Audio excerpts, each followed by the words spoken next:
Welcome to the special 1200th episode of J Dude's Review. Today I'm going to be reviewing TNA Bound for Glory 2025.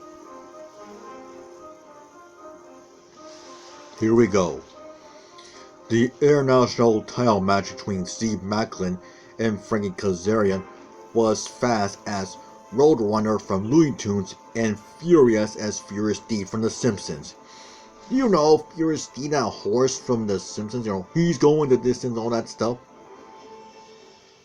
With a sweet as Bailey from Wild Man's title change to boot.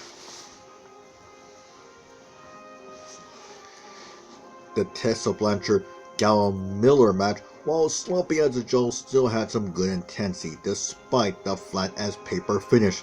I mean, seriously, Tessa Blanchard had to beat an interviewer, yes, an interviewer slash wrestler with a roll of quarters. I mean, how desperate do you have to be? The Collier Shot Gauntlet Battle Royal was fun as like. The Collier Shot Gauntlet Battle Royal was fun as riding Blizzard River at Six Flags New England, with lots of twists, turns, and surprises to boot, despite the BS ending. However, the BS ending does make it more interesting since you got two winners instead of just one. Even though it kind of reminded me of how the WWF Royal Rumble ended back in 1994, where that had two winners too. Yeah, that kind of reminded me. But while the 1994 Royal Rumble was a double elimination over the top rope, this one, the Collier Shot Gauntlet Battle Royal, had a double pinfall ending.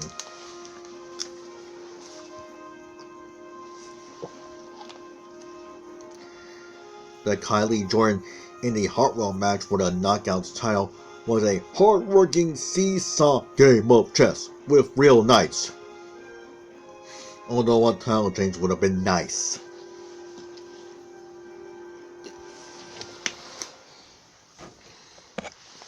The Hardcore War, that's War Games around a cage, between the Order 4 and the System.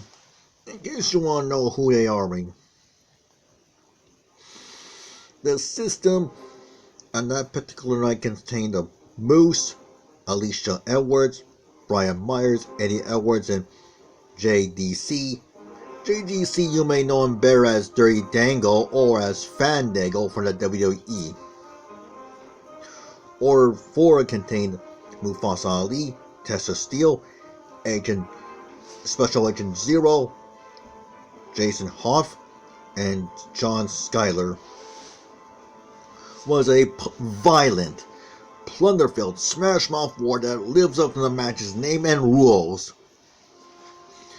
Even though I was disappointed with Agent Zero's appearance while the suit, I mean, I wasn't exactly looking for Greg Khali muscular, but at least Mike Awesome in terms of height and muscle mass. At least Mike Awesome. The X Division title match between Leon Slater and Javon Evans was a crazy, high-flying seesaw bout, but the ending with NXT's Dark Side hurt the match's credibility in the long run. But in their defense, it wasn't TNA's idea that ended that way, it was WWE's idea that ended that way due to their partnership.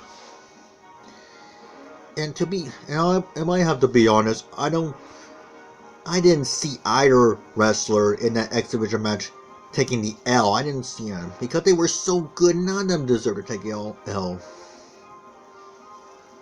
I can see why people are frustrated, but I didn't picture myself either wrestler taking the L in that match. So, but still, that was awful.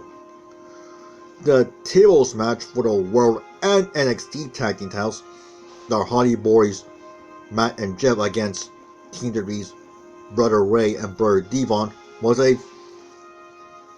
was fun as riding Thunderbolt at Six Flags New England with lots of throwbacks to boot.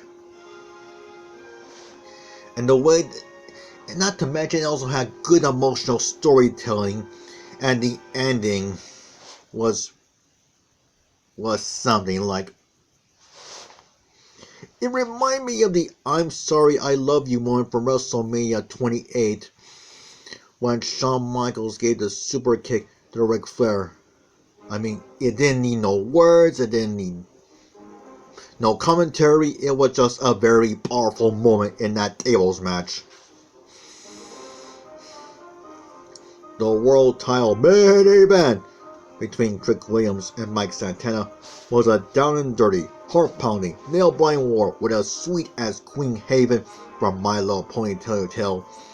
Title change to kick it up a notch. I give this event an 8.5 out of 10. 8.5 out of 10. And here's to 1,200 more episodes.